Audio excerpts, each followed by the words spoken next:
Assalamualaikum warahmatullahi wabarakatuh. Perkenalkan, nama saya Stephen Gunawan dari Universitas Muhammadiyah Tangerang. Saya akan mempresentasikan metodologi penelitian. Di sini ada metodologi penelitian, sistematika usulan penelitian skripsi kuantitatif. Latar belakang masalah berisi latar belakang masalah, identifikasi masalah, rumusan masalah, dan batasan masalah, tujuan dan manfaat penelitian. Tinjauan pustaka berisi uraian teori rujukan yang memberikan argumentasi teoritik terhadap konsep-konsep yang menjadi fokus penelitian. Sistematika usulan penelitian skripsi kuantitatif.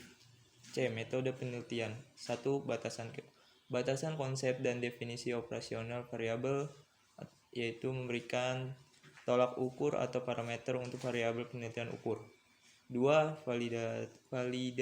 Validitas atau reliabilitas instrumen penelitian.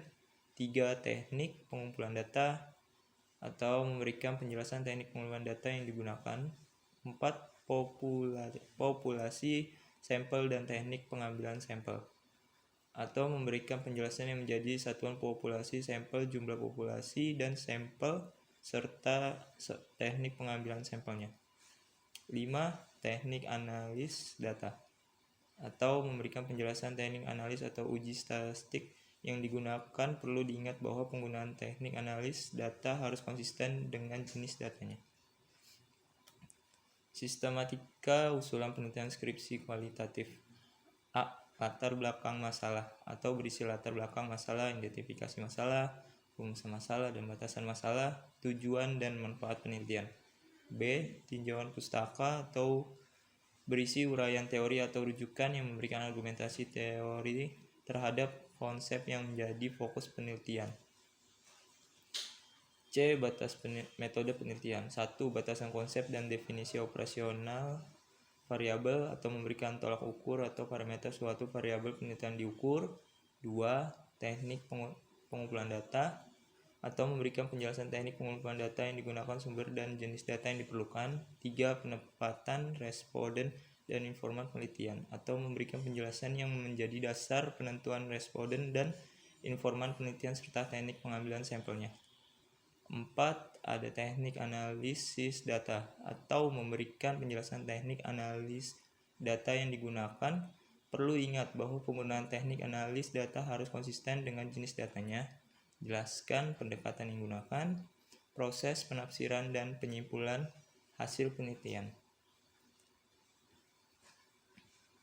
Teori, konsep, dan perumusan hipotesis. Landasan teori usaha pustaka terbaru, relevan, dan asli dari jurnal ilmiah. Uraian dengan jelas kajian pustaka yang menimbulkan gagasan dan mendasari penelitian yang akan dilakukan. Tinjauan pustaka menguraikan teori, temuan, dan bahan lain yang diperoleh dari acuan yang dijadikan landasan untuk penelitian yang diusulkan. Uraian tinjauan pustaka menjadi landasan untuk menyusun kerangka atau konsep yang akan digunakan dalam penelitian. Tinjauan pustaka mengacu pada daftar pustaka. Teori, konsep, dan perumusan hipotesis. Landasan teori. Manfaat landasan teori ini memperdalam pengetahuan tentang bidang yang diteliti, mengetahui hasil penelitian yang berhubungan yang sudah pernah dilaksanakan, memperjelaskan masalah penelitian, dan ini ada penulisan sumber catatan, format dasar, teks, atau nama keluarga pengarang, tahun terbitan, nama pengarang, teks, atau tahun penerbitan lagi. Landasan teori. A. Ada grand teori. B. Penelitian sebelumnya. Penulisan sumber catatan atau nama belakang dan tahun. Contoh, kepemimpinan adalah kegiatan mempengaruhi orang lain agar ikut serta dalam mencapai tujuan umum. Mayangsari 2002 menunjukkan bahwa kualitas audit dapat diproksikan dengan spesialis industri auditor. Kerangka konsepnya, paradigma penelitian merupakan pola pikir yang menunjukkan hubungan antar variabel yang akan diteliti. Paradigma sederhana yang menunjukkan pengaruh dan hubungan antara variabel X dan Y. Contohnya seperti di bawah ini. Ada lagi perumusan hipotesis. Hipotesis dapat diartikan sebagai pernyataan statistik tentang parameter populasi. Dalam penelitian, hipotesis diartikan sebagai jawaban sementara terhadap rumusan masa penelitian. Jenis hipotesis itu tanpa arah. Contoh, kualitas audit mempengaruhi kualitas laporan keuangan. B. Berarah. Contoh, kualitas audit berpengaruh positif pada kualitas laporan keuangan. Kualitas audit berpengaruh negatif pada kualitas laporan keuangan. Hipotesis statistik parameter populasi. Ya, contohnya seperti ini. Parameter populasi, muter reduksi, muter lagi, statistik ukuran sampel, membuat generalisasi, menguji hipotesis statistik. Ya, seperti contoh di bawah ini ada gambarnya, bisa dilihat sendiri. Hipotesis statistik. Dalam statistik dan penelitian terdapat dua macam hipotesis, yaitu hipotesis nol dan alternatif. Statistik hipotesis nol diartikan sebagai tidak adanya perbedaan antara parameter dengan statistik atau tidak adanya perbedaan antara populasi dan ukuran sampel. Dengan demikian, hipotesis yang diuji dalam hipotesis nol karena memang penelitian tidak mengharapkan adanya perbedaan data populasi dengan sampel. Hipotesis alternatif adalah lawannya hipotesis nol, yang berbunyi adanya perbedaan antara data populasi dengan data sampel. Hipotesis statistik penelitian. Hipotesis nol menyatakan tidak adanya hubungan antara satu variabel dengan variabel lain, tidak adanya perbedaan antara satu variabel atau lebih populasi atau sampel yang berbeda, dan tidak adanya perbedaan antara yang diharapkan dengan kenyataan pada satu variabel atau lebih untuk populasi atau sampel yang sama. Hipotesis alternatif menyatakan adanya perbedaan atau hubungan. Bentuk rumusan hipotesis. 1. Hipotesis deskriptif. Hipotesis deskriptif ini adalah dugaan tentang nilai suatu variabel mandiri, tidak membuat perbandingan atau hubungan. Sebagai contoh, perumusan masalah seperti seberapa tinggi daya tahan lampu merek X, seberapa tinggi produktivitas pada di Kabupaten Klaten, berapa lama daya tahan lampu merek A dan B, seberapa baik gaya kepemimpinan di lembaga X. Dari 3 permasalahan di atas, maka rumuskan hipotesisnya. Daya tahan lampu merek X sama dengan 800 jam. Produktivitas di Kabupaten Klaten 8 ton. Daya tahan lampu merek A sama dengan 450 jam dan merek B 600 jam. Gaya kepemimpinan di lembaga X telah mencapai 70% dari yang diharapkan. Statistik yang digunakan untuk menguji hipotesis deskriptif. Di sini ada kolomnya, ada jenis atau tingkatan data, terdiri dari nominal, ordinal, dan menurut interval atau ratio. Teknik statistik yang digunakan untuk pengujian, di sini ada 1. Tes binomial, 2. Chi kuadrat atau 1 sampel. Ordinal itu teknik statistik yang digunakan pengujiannya adalah rantes.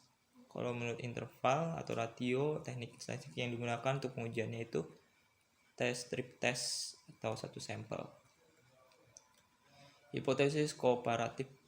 Hipotesis kooperatif adalah pernyataan yang menunjukkan dugaan nilai dalam suatu variabel atau lebih pada sampel yang berbeda. Contoh rumusan masalah kooperatif. Adakah perbedaan kualitas audit KAP Big 4 and non-Big 4? Hipotesisnya tidak terdapat perbedaan kualitas audit KAP Big 4 dan non-Big 4. Kualitas audit KAP Big 4 lebih rendah dibandingkan KAP non-Big 4. Kualitas audit KAP Big 4 lebih tinggi dibandingkan KAP non-Big 4. Statistik yang digunakan untuk menguji hipotesis kooperatif. Di sini ada macam data, ada bentuk komparasi. Komparasi itu terdiri dari 2 sampel dan komparatif sampel. 2 sampel ada korelasi, ada independen, dan kalau komparatif sampel ada korelasi dan independen juga.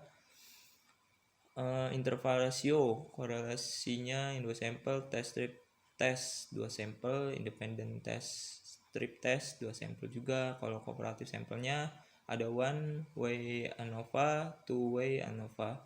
Independennya one way ANOVA, two way ANOVA. Nominal ada korelasi 2 sampelnya ada Max Neymar. Untuk independennya ada Fisher Exert C kuadrat 2 sampel. Komparatif sampel korelasi C kuadrat 4K sampel dan dependennya C kuadrat 4K sampel. Ordinal terdiri dari 2 sampel. C test will quotient match pairs. Independent median test, Whitney U test, Kolmorov-Simov, Wolfs. Nah, seperti itulah. Agak susah disebutkan. Komparatif sampel korelasi. Ordinal itu ada Friedman, two way ANOVA. Independent median extension, Kurkal, Walsh one way ANOVA. Hipotesis hubungan atau asosiatif. Hipotesis asosiatif adalah suatu pernyataan yang menunjukkan dugaan tentang hubungan antara dua variabel atau lebih. Contoh rumus masalah adalah adakah hubungan antara gaya kepemimpinan dengan efektivitas kerja. Rumus dan hipotesis nolnya adalah tidak ada hubungan antar gaya kepemimpinan dengan efektivitas kerja. Statistik yang digunakan untuk menguji hipotesis asosiatif ada dua jenis macam atau tindakan data. Teknik korelasi yang digunakan nominal. Teknik korelasi yang digunakannya koefisien kontingensi. Kalau ordinal ada teknik korelasi yang digunakannya Spearman rank. Yang kedua Kedal-Tau. Kalau yang interval dan ratio, teknik korelasi yang digunakannya Pearson product moment, korelasi ganda, korelasi parsial. Hipotesis kausal atau sebab akibat. Hipotesis kausal adalah suatu pertanyaan yang menunjukkan dugaan tentang pengaruh dua variabel atau lebih. Contoh rumusan masalah adalah apa gaya kepemimpinan mempengaruhi efektivitas kerja. Rumus dan hipotesis nolnya adalah gaya kepemimpinan berpengaruh positif pada efektivitas kerja. Mungkin segini saja yang saya bisa sampaikan. Nanti bisa dilanjutkan pada video selanjutnya. Di slide selanjutnya nanti akan diperbaharui lagi. Sekian dari saya. Terima kasih banyak. Mohon maaf jika ada kata-kata yang kurang atau salah. Selebihnya saya minta maaf. Assalamualaikum warahmatullahi wabarakatuh.